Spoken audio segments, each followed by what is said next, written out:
So we're just doing a little bit of soapy water spray test. So we'll bring these two together, and then we'll finish two together. And over here, surprisingly, this is sandier up here, like as far as pure sand goes, than it is where I was talking about the corn before.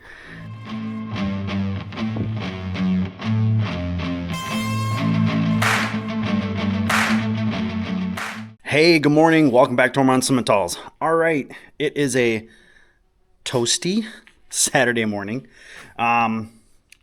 So this morning we have a little bit later start, not too much later, but a little bit. We ran to Stratford this morning to what we kind of consider our local John Deere dealer to get our parts. Oh, I really hope these are the right ones. That we need for the 42. If you're with us on the last one, the coupler for the main hydraulic pump that comes off the motor, this guy came apart. So they had the two halves of the coupler, and we needed them because if you see here, this is an aluminum housing. I mean, you can tell just by, well, you can tell by the way it is, but you can tell how this has been wearing here and here, but then you can also tell this has definitely been wearing in here. So the bushings, these guys were completely gone, probably gone well before we ever got this tractor. These are the pins that are on the pump side. They did not have the pins for the motor side, but this being aluminum housing, there's a pretty good chance, pretty confident that not really a big deal. They should still be in pretty decent shape. All right, let's see where we're at. I brought the rug along. Oh, okay, good. Okay, well, there actually are a couple of bushings. What do those feel like? Broken? This one is broke. I can grab it there. That one feels seized on. Our other issue is we got up here and the tire on the tractor's flat. It's not like that yesterday. And from what we can see on 3/4 of it, we can't see anything. So I'm gonna work on this first. And we have an air tank at the farm we can bring up and try and get a little air in here and figure it out. This is stupid. All right, this job is doable, but it's a pain in the butt. When you start, make sure your two halves are vertical. Makes inserting and torquing your bolts heck of a lot easier. We got them like 90% of the way there, but we had to tick it to make it vertical so we can tighten this down. So like I said, one half is threaded, the other half is not. Don't tighten your bolts too tight in the aluminum because you could strip it.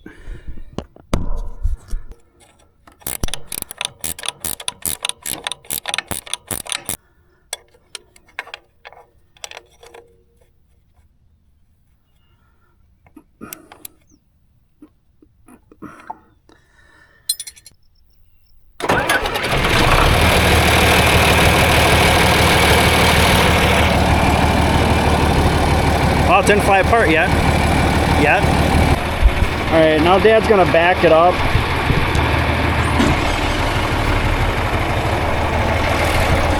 We are a little low on hydraulic fluid. I don't know, this thing must leak it pretty decent.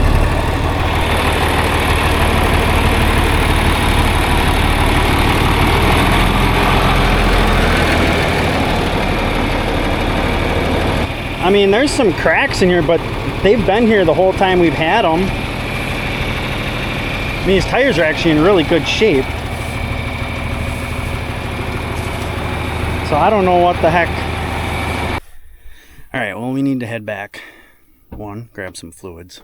2, I need to get the air tank to at least get a little bit of air in there. And also, while I'm getting fluids, I'm going to order one of those Milwaukee air compressors, or I'm going to see how much it is at Fleet Farm. Well, we are back up here.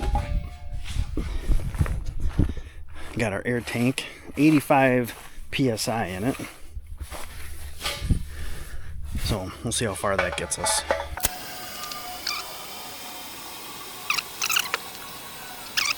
Well, between another one of our tanks and then our little pancake air compressor, so we have enough air in there, I think, to at least get it home. So that's what we're gonna do, get it home, fill it up, put some more soapy water in here. But I mean, more importantly, we got the hydraulics fixed. That's the big thing. Because if that main pump ain't running, you ain't got PTO, you don't have uppy downy, you don't have nothing. So we're just doing a little bit of soapy water spray test. Just to make sure we're not missing nothing.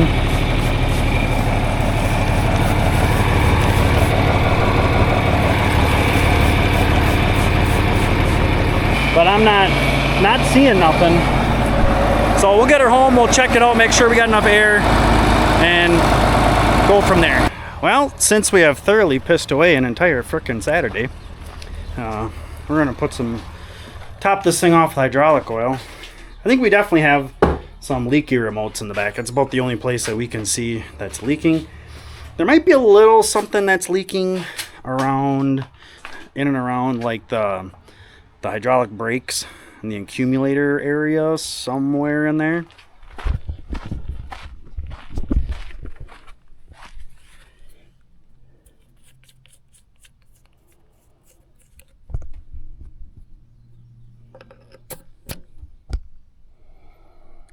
Yep, we got a slow leak. Good morning. That was the first check of the day. So we do have a slow leak somewhere. Today is going to be more hay focused now that we have things operational again. The stuff that Dad cut the other day before this thing broke on Friday, we're going to bale that. So that's about 8 acres, but I need to check 2030 for fuel. Well, tire is all aired up. Dad's ready to go. He is off and running. And I'm going to be behind him shortly. He's going to be up there longer than I am. It'll probably take him 2 hours to cut that chunk. Alright, so Dad's right over there, cutting the chunk right next to this one.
Done. So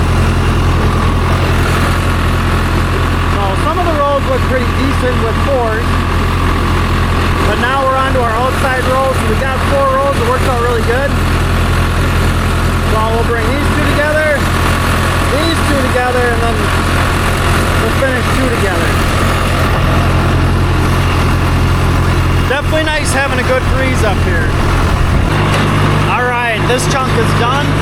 Got a 1 acre chunk that we drive by all the time. I always do that one after I do this one. So we'll go knock that one out and we'll head home. Alright, we are out. We are going to start checking the back pasture. Again, we're only going to do the front 2/3. We're not going to do the back corner. For the 2 days we'd probably get out of it maximum. It's literally 50% of my work when I do the back pasture. So this year we're going to try and skip it.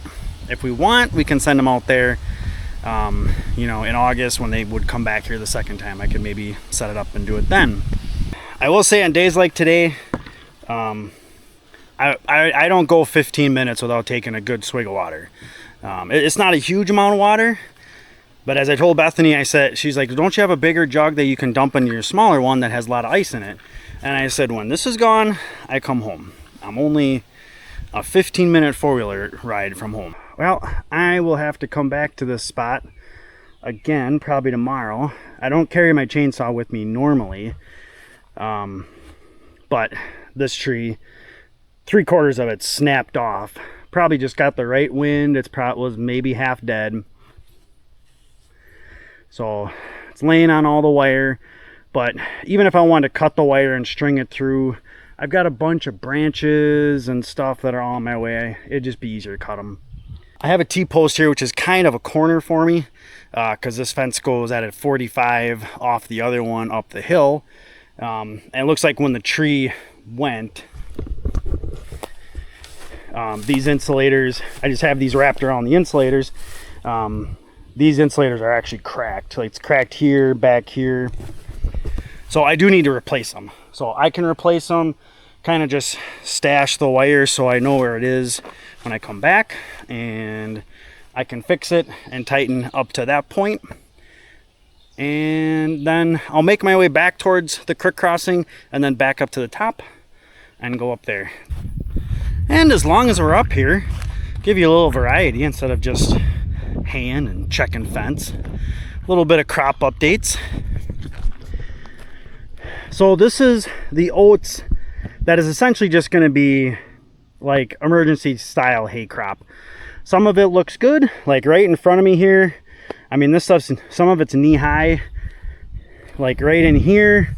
This stuff's only like maybe 12 to 18 inches tall. It is what it is. We'll get out of it what we can. We fertilized it. Well, actually, no, this chunk and the other chunk were not fertilized.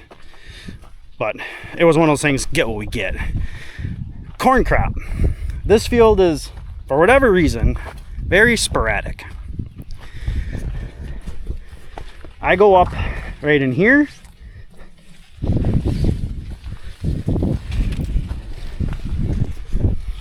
You know, and I'm not stretching any of the leaves, you know, and it's hitting my chin. But of course, you know, the deer are playing with it too. You know, but then you go 30 feet over here.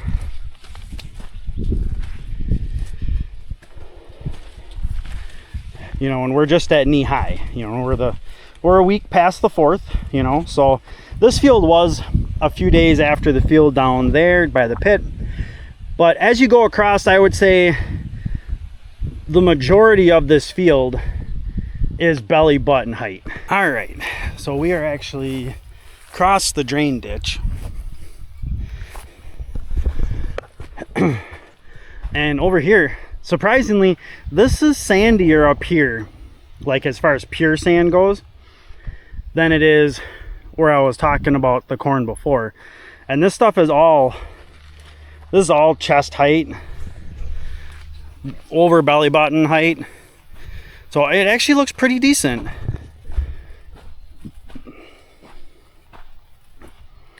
Very little grass in it and weeds. I think a lot of this is that foxtail we had back here last year with the oats. But for the most part, a little bit of that in the corn, but not a whole lot.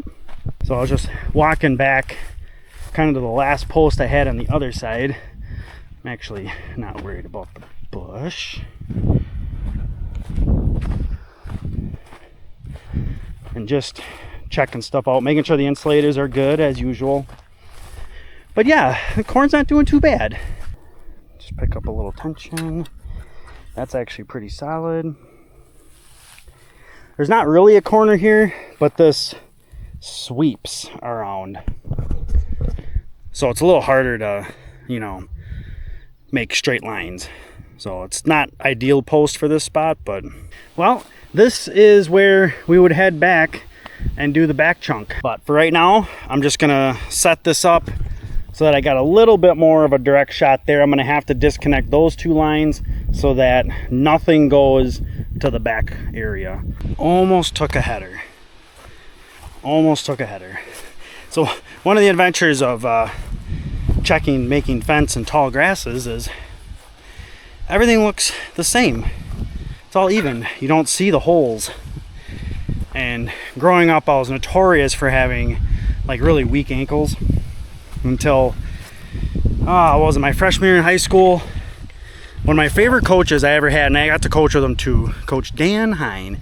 He was our varsity wrestling coach. Super great guy. I very much enjoyed coaching with him. He was like, well, you got to strengthen everything around your ankles. Well, I had shin splints too, really bad shin splints. Told me what I should do, started working on that. Always didn't need any more ankle braces, none of that stuff. But like sometimes I'll roll my ankle. It's not like I sprain it or anything like that, but I just roll it. And man, it's been a while since I did it. I heard that one. I heard and felt the crunching from that roll. It just feels really loose too right now. It's awesome.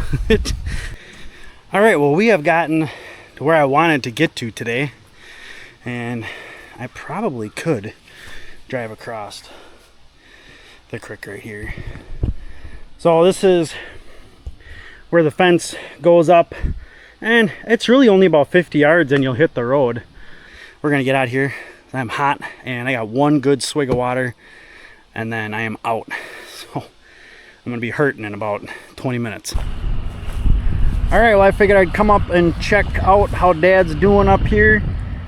He's been up here for probably only about 30 minutes.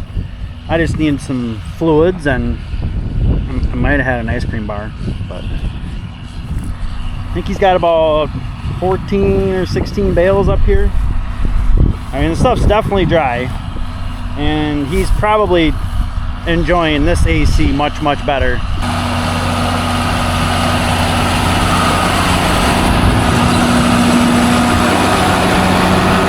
I parked in the perfect spot.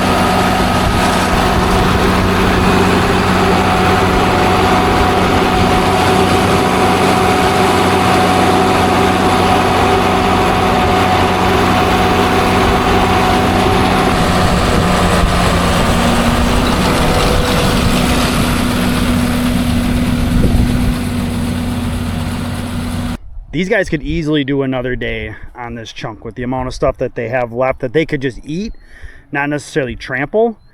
But then combined with that, there's at least the 2 days there, and between these two, an extra day easily. So we'll do a mineral check. Oh yeah, good, good, good, good. I'm gonna take this line down and they're just gonna migrate over. But I did bring my duct tape. I'm gonna put some ribbons on here and then I'll pull this down. They just walked out there. I think they're about as thankful too for the breeze as I am. It's the only thing keeping it a little sane out here.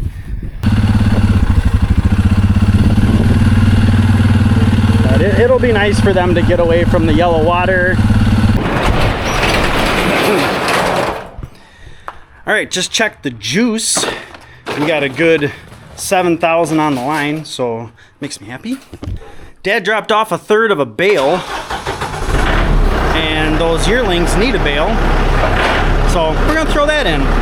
Bethany's gonna cut the net wrap for me, but I told her I wanted to get nice and close because since these bales are so new, it's like sometimes if you cut them like open really soon after they've been baled, they don't like the outside, that little bit of outside, that couple inches on the outside, is sometimes can be a little bit fluffy.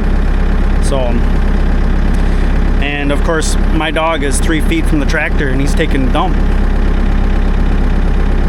I'm not gonna film that, but he's literally taking a dump. There we go, he finished. And He has no like sense of self-preservation. Like he just walked under the loader. That's the only bad part about him. Like, has he grown up on a farm? Absolutely. Does he have any concept of what's going on around us? No, he does not. So he is a fresh, clean puppy though. We ran him up Tractor Supply last night and got him a bath. $10. They got all the stuff. $10. It's hard to beat. Like, they have the tubs and the air blowers and all that stuff. They do have soaps and stuff there too. We bring our own soap. Huh?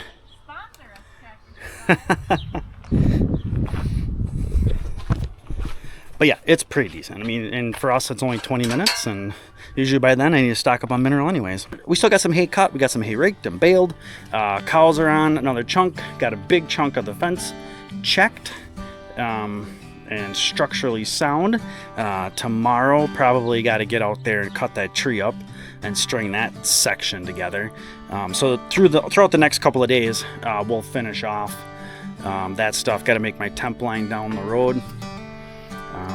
Yeah, and hopefully by Wednesday or Thursday they can get behind the house, which is, compared to last year, we're like a week and a half behind. Whether it's because we started them a week and a half later, I don't think we started that much later, but whatever. I'm rambling again. So it is Sunday, it is the end of the day, it's freaking hot. I want to get in the house and go find something for dinner because we're not making a thing in the house, and drink lots of fluids. So hope you guys liked the video. On your way out, please smash that like button, help support the channel. And of course, if you got any questions, please drop them in the comments. And definitely subscribe to the channel. It's totally free. Help us get to our goal, 4,000 subs by the end of the year. And as always, thanks for coming along.